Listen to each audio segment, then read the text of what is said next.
Salut à tous, on se retrouve aujourd'hui pour savoir comment créer sa société équestre, donc écurie, centre équestre, pension. Voilà, alors je rappelle que je ne suis pas comptable ni... je suis juste une personne lambda qui a créé ses écuries chez elle.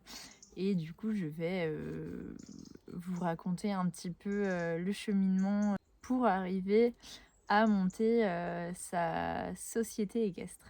Donc étape numéro 1, ça va être votre projet. Vraiment assez grossièrement, qu'est-ce que vous voulez faire, qu'est-ce que vous voulez proposer et aussi ce que vous ne voulez pas. Et ça, c'est important de connaître ce point-là aussi pour éviter les désagréments dans l'avenir. Donc une fois que vous avez les grandes lignes de votre projet, ensuite il va falloir trouver où faire ce projet. Donc un lieu peut-être qui vous parle, le souhait de déménager ou soit de rester où vous êtes. Et ça, c'est important aussi, le lieu. On va le voir par la suite pour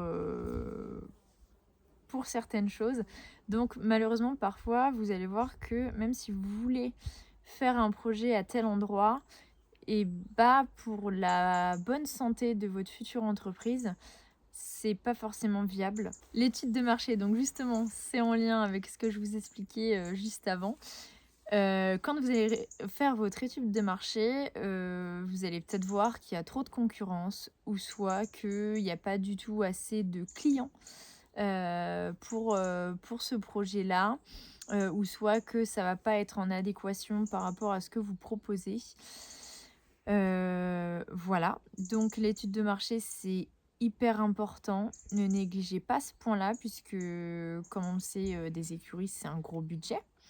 Si vous vous lancez dans un projet et que vous mettez, tout votre argent, que vous vous endettez sur, des années et cetera et qu'au final, bah, vous avez pas la clientèle pour, ça ne parfois vous avez beau, tout faire, bien, c'est juste qu'en fait, il y a pas la clientèle pour et que vous avez aucun moyen de changer ça.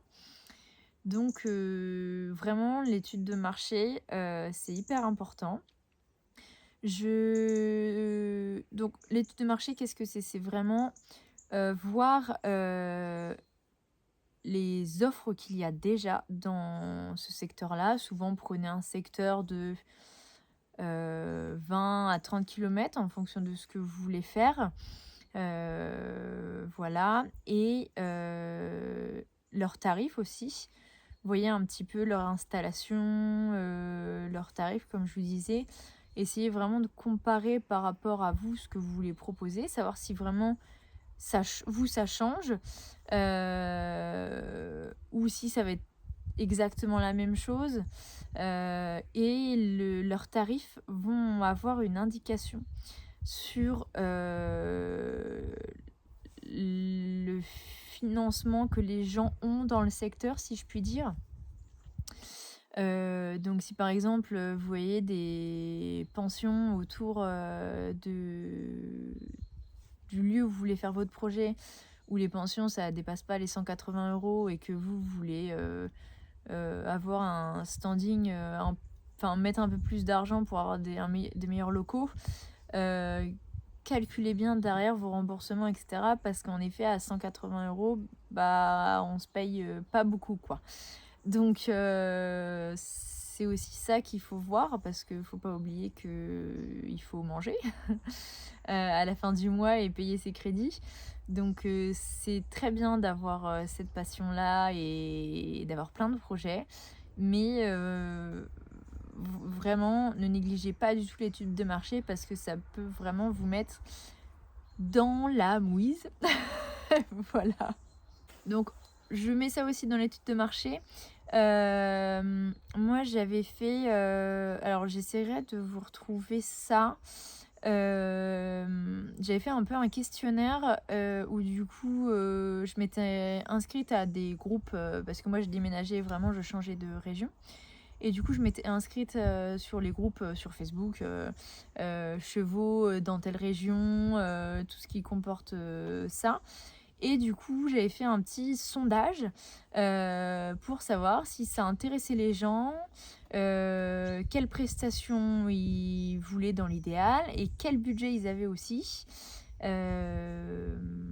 Voilà. Et puis dire un peu à la fin, voilà, moi j'aimerais bien faire ce projet-là dans ce secteur-là. Est-ce que ça vous intéresse? Oui, non, comme ça vous voyez déjà un petit peu, ça peut vous faire déjà un petit peu de clients.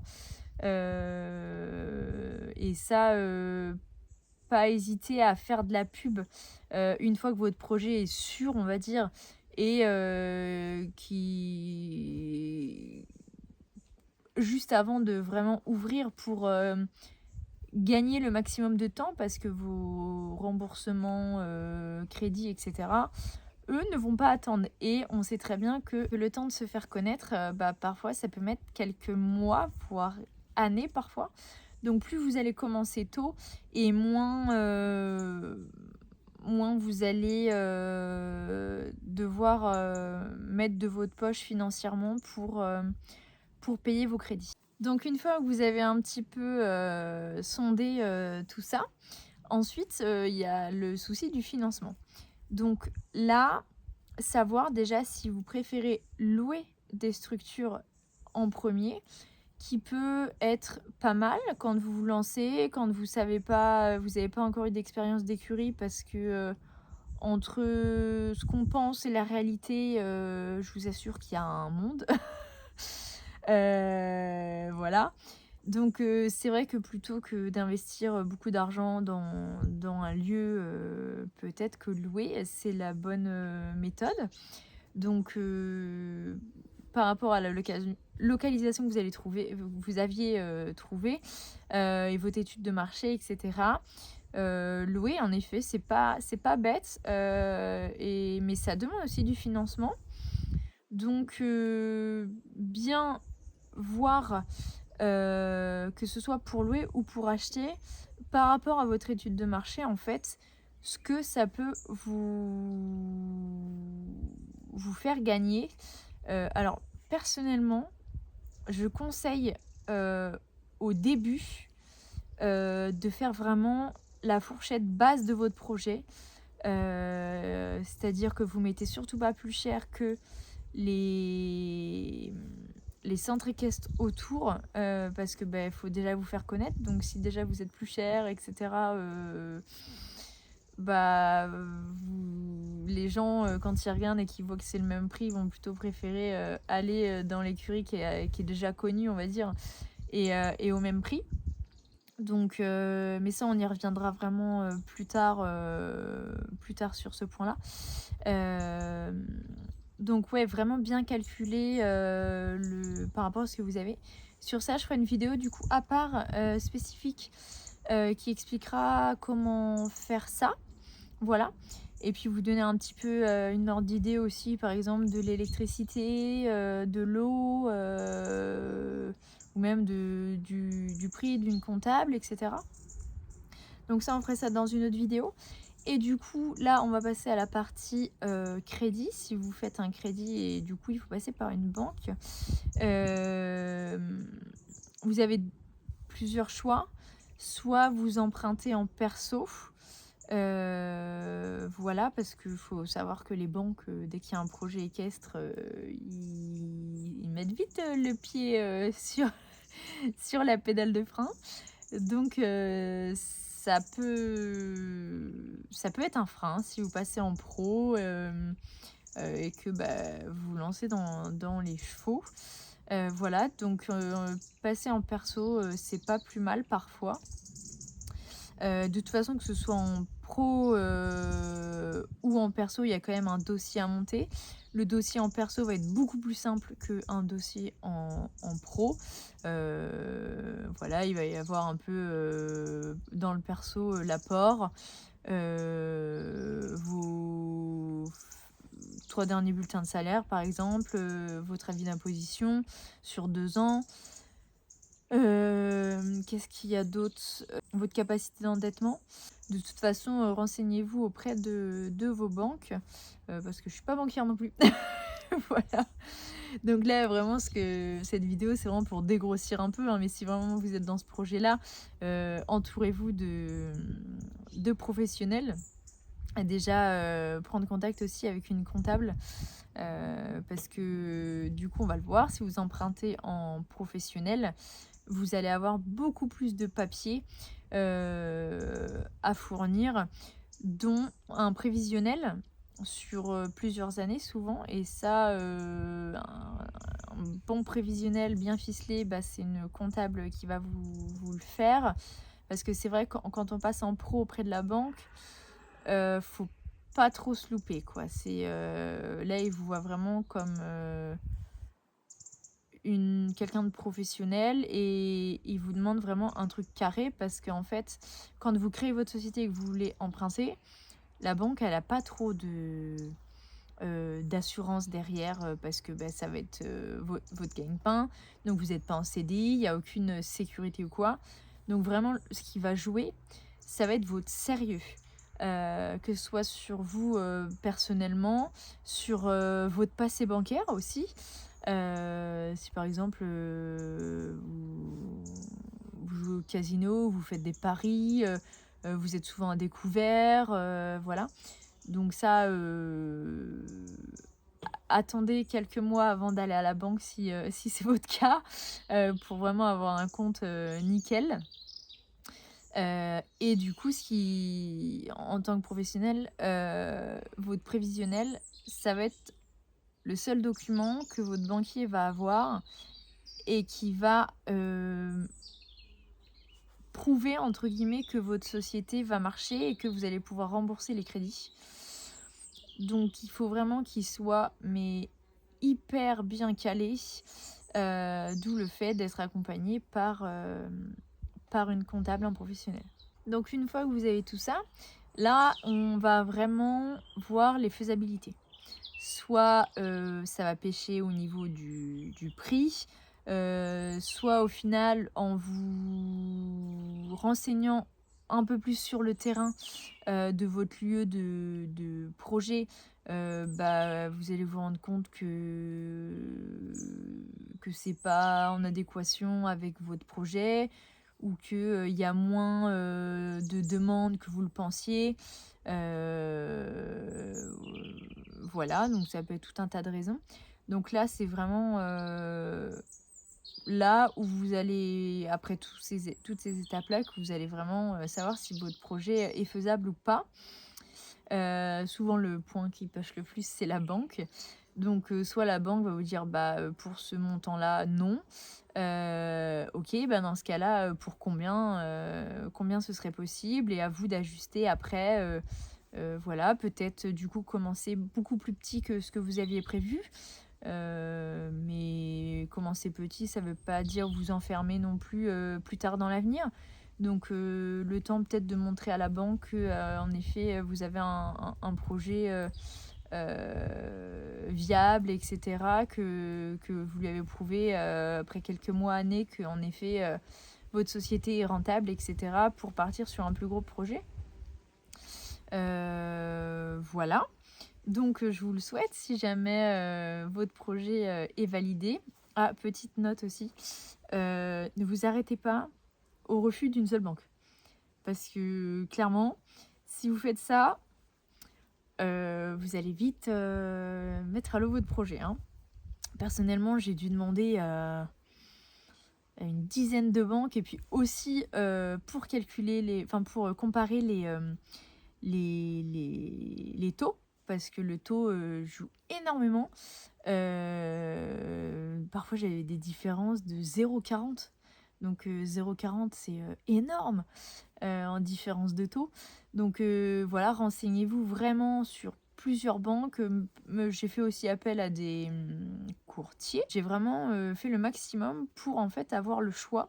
Le choix de choisir au mieux mon taux, le choix de choisir sur tant d'années, le choix du montant aussi, parce que parfois ça variait de 5 à 10 à 20 000 euros en fonction des banques. Il y en avait qui voulaient me prêter tant, l'autre il voulait me prêter, ils étaient ok pour me prêter 20 000 euros en plus, etc. Mais vraiment le plus important, ça va être surtout le taux, je trouve. Voilà. Prévoyez, donc si vous êtes en étape vraiment et que votre projet est faisable, prévoyez vraiment un budget perso, que vous ne rentrez pas, dans votre projet bancaire ou quoi. Vraiment une assurance, au cas où votre projet a vraiment du mal à décoller, et que, beh, faut rembourser les crédits ou que même, il y a des travaux qui étaient pas du tout prévus. Au final, sur les lieux, vous dites: «Ah mais non, mais ça va pas», je sais pas, une carrière, au final, beaucoup trop fouilleuse, où faut changer tout le sable ou des choses comme ça. Prévoyez un budget, je dirais de minimum, vraiment minimum 15 000 à 20 000 € pour, pour être sûr, de pouvoir, assumer financièrement tout ça.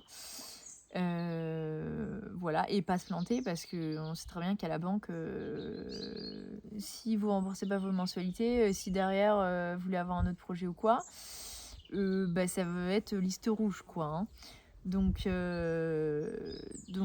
enfin vraiment être très très carré sur le prévisionnel financier, et avoir, de côté au cas où, parce que on a beau faire parfois un prévisionnel vraiment nickel, et bah, par exemple sur un prévisionnel, je sais pas, vous dites: «OK, moyenne basse», vraiment basez-vous sur la moyenne basse, hein, sur vos débuts. Moyenne basse, je sais pas, j'ai prévu, d'avoir, 5 clients, le premier mois. Et qu'au final, bah, vous en avez qui disent: «Ah bah non, ce mois-ci au final je peux pas, bah, je viendrai plutôt, le mois prochain ou dans 2 mois. Ah bah ça y est, j'ai trouvé une autre écurie» et cetera, et du coup vous vous retrouvez qu'avec, je sais pas, 2 clients. Heu, pour rembourser vos prêts, c'est pas terrible, et comme je vous ai dit, le temps de se faire connaître, ça met des mois. Donc c'est-à-dire que vous pouvez retrouver avec que très peu de clients durant des mois. Donc ça, faire très attention. Là, je viens d'y penser aussi pour la banque. Du coup, si jamais, par exemple, vous avez déjà des par rapport à ce que je vous expliquais tout à l'heure, par rapport à Facebook, le sondage et cetera, allez au contact des gens si, s'ils marquent que oui, ça pourrait les intéresser. Expliquez votre projet, enfin, une fois qu'il est quand même ficelé, parce que c'est pour, commencer un projet au final, le changer et cetera. Une fois que vous êtes à peu près sûr de votre projet, et que vous avez trouvé le lieu et cetera, allez à leur rencontre, pour leur proposer, ce que vous allez faire, et leur dire, leur demander si oui ou non ils veulent concrètement, venir chez vous, et les noter, donc avec leurs coordonnées et cetera. Ça, la banque, ils adorent quoi. Si vous arrivez, avec un prévisionnel nickel et que vous leur dites: «Bah, voilà, j'ai déjà, une liste de 5 clients là», avant même d'avoir commencé, même qu'un client, ça prouve déjà votre démarche en fait, heu et c'est très bien, et d'avoir déjà des potentiels clients avant même d'avoir commencé, pour la banque, ça va les rassurer, et même aussi pour vous, hein, de savoir que dès le premier mois, vous allez avoir du monde. C'est pas négligeable. Renseignez-vous sur les aides, disponibles, et aussi des diplômes éventuellement qu'il faut ou pas. Voilà, parce qu'il peut y avoir des aides, disponibles, dans le milieu équestre. Alors souvent, il faut avoir un diplôme agricole. Voilà, donc personnellement, j'ai eu aucune aide parce que, j'avais pas de diplôme agricole. Mais voilà, souvent il faut un diplôme agricole. Donc une fois que vous avez tout ça, là on va passer un peu à la paperasse, c'est-à-dire, bah, la réglementation, dans quelle branche vous allez aller, parce que ça c'est aussi un vrai, questionnement quand on crée sa société. Est-ce qu'on dépend de la chambre d'agriculture ou de la chambre, des... Je sais plus quoi, parce que moi on m'avait, je m'étais renseignée du coup au niveau de la chambre d'agriculture, elle m'a dit non, c'est à la chambre de, un autre truc, vous n'allez pas dépendre de la chambre d'agriculture.